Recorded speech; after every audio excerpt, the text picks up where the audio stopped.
Rick hadn't shown up yet, but Lara knew she was early. She was delighted just to be there, enjoying the sunlight beneath a beautiful blue summer sky, feeling the warmth of the day heat her skin. No one at the facility was up yet, in fact. It was just after 6:30. In another half hour, the cooks and cashiers who ran the small cafe would arrive, and a few minutes after that, the rest of the staff would come wandering in. The facility opened to the public for 7 hours each day, but the crux of the work here was research and education, not entertainment. They didn't study dolphin disease and physiology, or perform necropsies or anything like that. They focused on training, learning more about dolphin habits and intelligence with each passing season. Which, of course, was expensive, and why Grady Miller, one of the 3 founders of the Sea Life Center, had decided that, like other sea mammal research facilities, they would educate the public on dolphins, arranging for playtimes, dolphin swims, and other trainer-conducted interactions. While Rick was the head trainer here, Grady was managing director. The facility had been a non-profit research institute for years, and Grady was loved and respected by the dolphins, as well as all of his co-workers. She'd seen him in the water with the dolphins. They had all rushed to him like giant wet puppies, eager to greet him, eager to have him stroke them along their backs and fins, eager for his kind words. He'd purchased the property and the docks from the previous owners, filmmakers who'd trained dolphins to perform for the camera, and continued working with the dolphins they'd left behind, simply loving and being fascinated by the creatures. That had been almost 30 years ago. He'd started with 2 partners. Willem Rodriguez had provided financing, and Peg Walton worked with him day to day. Peg had passed away a few years ago, and now Grady essentially ran it on his own. The facility was now far larger than when it had been founded, and it was thriving, with its research featured in the most influential scientific publications. They were supported by people from around the world, rich and poor alike.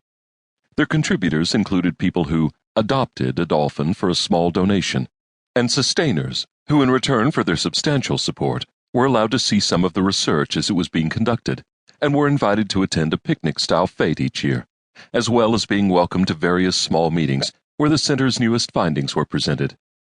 There was, in fact, a dinner planned for that evening. It would be Lara's first chance to attend such a special occasion, because there weren't many of them, and as a new employee, she was lucky to find one happening so soon after she was hired. At Sea Life, every contributor was appreciated, and with non-profit enterprises continually reliant on the philanthropy of others, it was important to always let all their contributors know how much they were valued. And tonight, a few of their major supporters would be on hand. Lara didn't know much about Grant Blackwood of Eden Industries, or Eli Taggerly of Taggerly Pharmaceuticals. She did know that Mason Martinez, CEO of Good Health Miami, had a nationwide reputation for his healthful lifestyle clinics and the preventive medicine practice there. She was also familiar with Sonia Larson of Sonia Fashions. In fact, she owned a number of Sonia's pieces, trendy business fashions that didn't cost an arm and a leg. She was anxious to meet the woman, along with all the others, of course. Lara's job tonight was to seat everyone and see that they were happy with the food and everyone had a good time, while the trainers and scientists talked about their research and results. It hardly seemed like work. And then there was the day-to-day here at Sea Life. Always time to walk around the lagoons and talk to the dolphins. Lara felt she'd truly found a haven. She loved all the dolphins, but especially Coco. Coco was in the front left lagoon that day, her usual location, though occasionally she was shifted to a different lagoon for training purposes.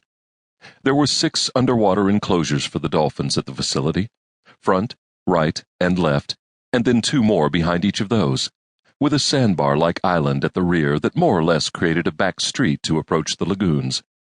The last 2 were the largest, where the adolescent males were kept.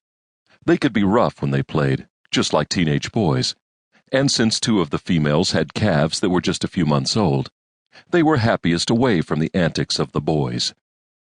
The lagoons were all connected via underwater gates, so the dolphins could be moved around for training and medical purposes.